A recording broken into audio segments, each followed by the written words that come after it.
Bienvenue dans la saison 2 du podcast Dans la turne d'à côté. Grandir, ce n'est pas seulement une question de temps qui passe. Après une première saison passée à explorer les débuts de la vie étudiante, nous reprenons la route aux côtés de jeunes qui avancent, qui doutent et qui expérimentent. Cette fois, ce sont les engagements et les passions, mais aussi les remises en question qui prennent le devant de la scène. Toujours à l'INSA Lyon, nous retrouvons des témoins qui ont bien voulu prêter leur voix pour raconter leur exploration, pour éclairer peut-être la vôtre ou celle de votre voisin, dans la turne d'à côté. Eh oh, ici la Terre, y a quelqu'un ? Sarah, la fille dans la lune. Petite, elle passait des heures à inventer des mondes, seule dans sa chambre, le regard perdu quelque part, entre ici et ailleurs. Mais en grandissant, elle a bien compris que ce regard-là, ce décalage, ça ne plaît pas toujours. La société, elle, préfère ceux qui rentrent dans les cases, ceux qui vont droit, ceux qui avancent sans trop rêver. Alors Sarah a appris à faire semblant, à s'adapter et à répondre aux attentes. Mais au fond, elle n'a jamais vraiment cessé de rêver. Pour elle, c'est vital. C'est ce qui la relie à ce qu'elle est. Et aujourd'hui, elle nous dit ceci. Ne jamais arrêter de rêver, car si l'on y renonce, on risque d'y perdre plus qu'un rêve. On y perd son âme d'enfant.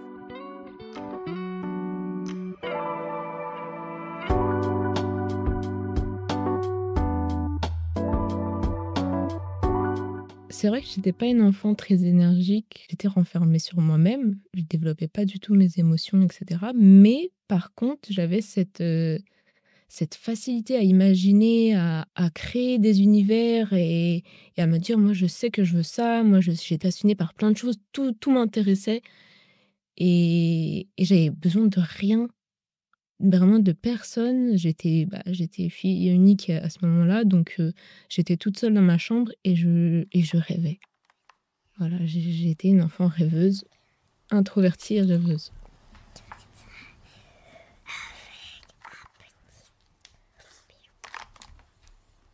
On a toujours déjà cette étiquette de farfelu, de rêveur, de personne un peu à l'ouest, dans la lune. Mes professeurs me disaient constamment que j'étais dans la lune. Pourtant, j'étais bonne élève. C'était une façon pour moi de créer mon monde, en fait. Même si je n'ai que 5, 6, 7 ans, il y a possibilité qu'un jour, ma maison ressemble à ça, que ma cuisine ressemble à ça, que ma chambre ressemble à ça, parce que j'étais très axée sur le chez-soi. J'ai adoré la décoration. Mon rêve, c'était d'habiter dans un duplex. Et actuellement, même si je n'habite toujours pas dans un duplex, je continue à rêver et je trouve ça fabuleux de continuer à espérer.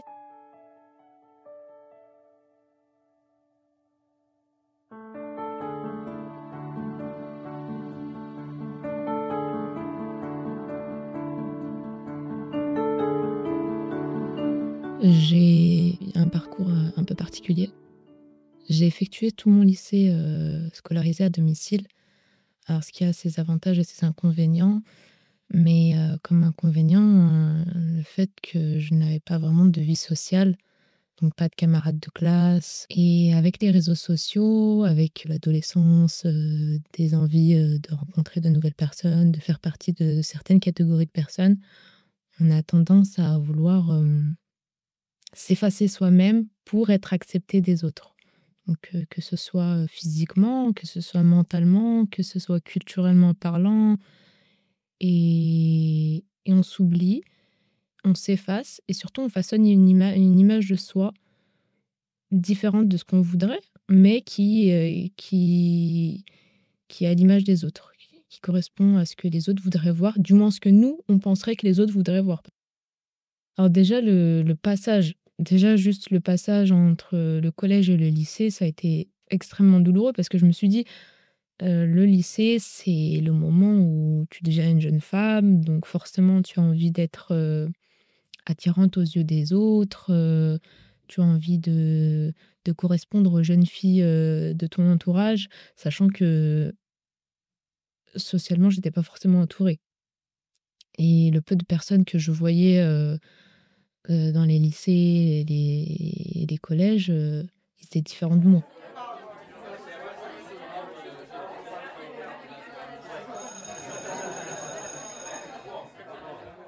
À partir de mes 15-16 ans, J'ai voulu façonner une image différente de moi-même. En fait, je me suis dit: «Bon écoute, c'est pas la peine de rêver.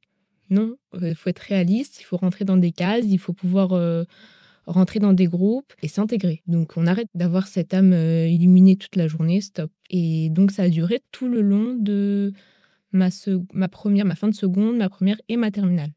J'ai eu mon baccalauréat en candidat libre aussi. Et ensuite, j'ai travaillé, donc je n'ai pas continué tout de suite mes études. J'ai travaillé en maison de retraite et du coup, ça m'a permis de rentrer dans la vie active, de voir, ce qu'était réellement le travail. Le travail par non pas par choix, mais par, «dépit» entre guillemets. C'est à partir de ce moment-là où je me suis dit: «Mais en fait, le monde d'adulte, et je pense qu'ils ont complètement arrêté de rêver». Ils ont perdu cette âme d'enfant, en fait. Et c'est à partir du moment où j'ai travaillé, où j'ai vu, en fait, que ça ne servait à rien de s'effacer, de se renier, de s'inventer une autre personnalité, parce que les gens sont différents.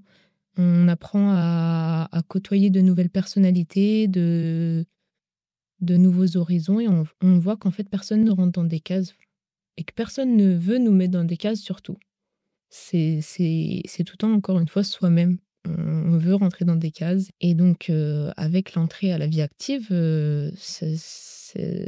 c'est exactement pareil. C'est que les gens, aimaient la personne que j'étais et je me suis dit: «Mais en fait, Sarah, tu as de la valeur. Tu as de la valeur, mais en étant toi-même et non pas en t'inventant une vie fictive».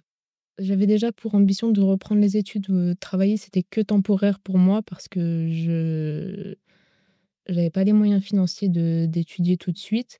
J'ai repris les études, donc via l'Include Campus et j'ai décidé d'aller en diététique. Alors, parce que déjà j'ai toujours été passionnée de nutrition, de l'alimentation, de tout ce qui est en rapport avec la santé et le corps en général et le sport et le bien-être. Ça développe, une forme de prise en charge de son corps, de sa santé, de son alimentation, qui sont aussi essentielles à l'acceptation de soi et qui relient, sa santé mentale.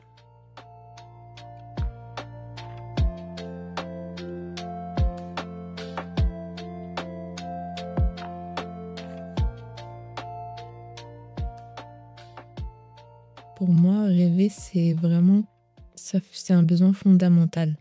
Ça participe au bonheur de la journée, au bonheur du lendemain et au bonheur des années à venir, en fait. Ça peut être des choses toutes basiques, comme de grosses choses, mais c'est vraiment essentiel au développement de l'être humain. Ce n'est pas réservé uniquement à l'enfant comme on nous a fait croire. On est entouré donc d'adultes qui travaillent et qui sont dépourvus de cette façon de rêver, qui sont engrenés dans le travail, dans le fait de créer de l'argent, de se nourrir et uniquement de ça.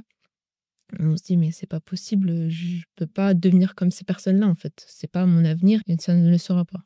Déjà, je pense qu'on devrait tous garder son âme d'enfant en grandissant. Alors certes, c'est plus compliqué quand on est adulte, quand on voit la réalité des choses, quand on est étudiant, qu'on a la pression sociale, la pression des familles, la pression académique, pour réussir et devenir quelqu'un.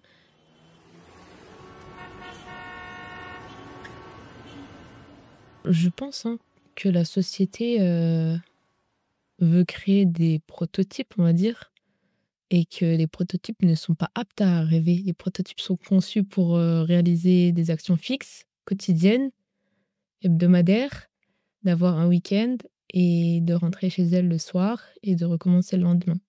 Donc il y a pas de place à la liberté de rêver, parce que c'est une liberté aussi de rêver et donc on nous conçoit de façon à ce qu'on réalise les mêmes actions tous les jours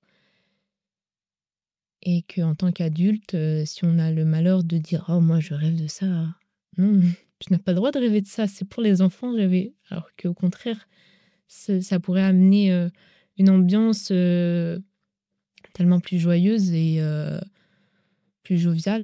C'est plus compliqué à la vie adulte parce que quand tu essayes d'exprimer, tes rêves, à d'autres personnes qui n'ont pas forcément le même point de vue et qui sont pourtant très proches de toi, tu parais tout de suite un peu farfelu et pas crédible. Parce qu'en fait, quand tu parles de quelque chose à quelqu'un, il faut vraiment trouver la personne qui a exactement la même facilité à imaginer les choses et c'est très rare. J'ai réussi à m'inventer un monde en parallèle en fait. C'est un monde parallèle où dans ce monde parallèle, je suis prix Nobel, dans ce monde parallèle, je suis chroniqueuse, dans ce monde parallèle, je suis médecin, dans ce monde parallèle, je suis chercheuse.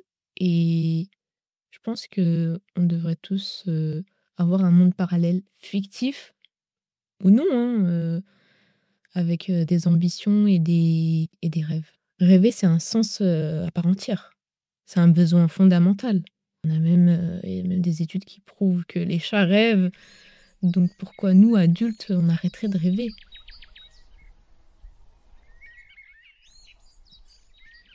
Pourquoi nous, adultes, on se réveillerait pas le matin avec une envie d'avoir un château, même si on sait qu'on ne l'aura jamais?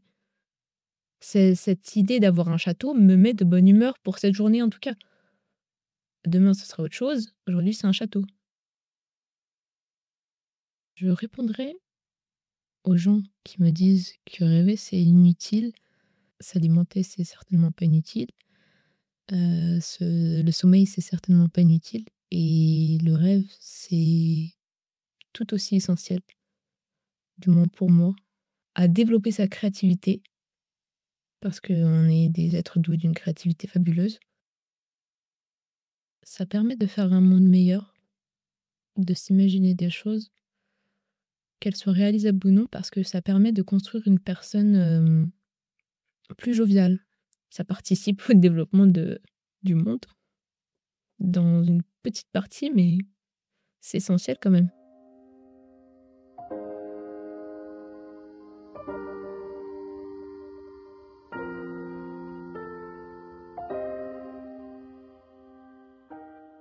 N'oubliez pas votre âme d'enfant.